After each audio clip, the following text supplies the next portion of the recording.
Death is deeply intertwined with Vienna. From the art scene to the everyday, the Viennese have different views of death. An employer, an old friend, and a business partner of the city. Hosting the second largest cemetery in Europe, the Central Cemetery has evolved from a resting place of the dead to also be a retreat for the living. For some, the cemetery isn't a place of rest, and functions more as a place of work. And because of that, they tend to have different views of death.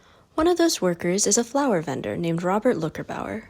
For us, it's a part to earn money, and another part is you have the death every day on your mind.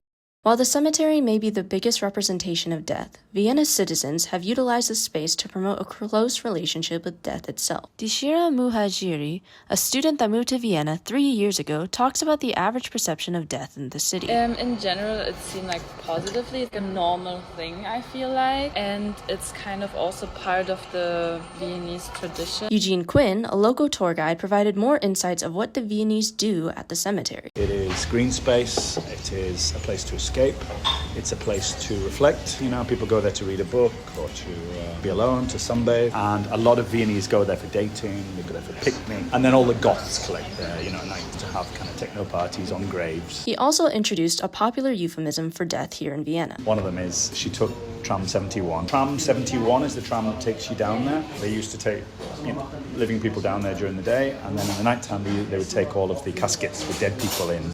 The city itself has an interesting relationship with death, as Quinn notes.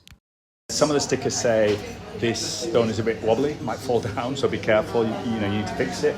And some of them say you haven't paid your rent for this decade. Citizens rent out their own graves long before they die. Death is one of the most prosperous business partners in the city, so it's no wonder that death lingers comfortably in everyone's mind. The last thing you can do at the cemetery is go on a carriage tour, where you can speak to Irene Azul, a carriage driver who has worked 4 years here and who expressed her love of the cemetery. I love the silence and the nature. Azul also expressed her own views of death. That's nature. Everybody has to die.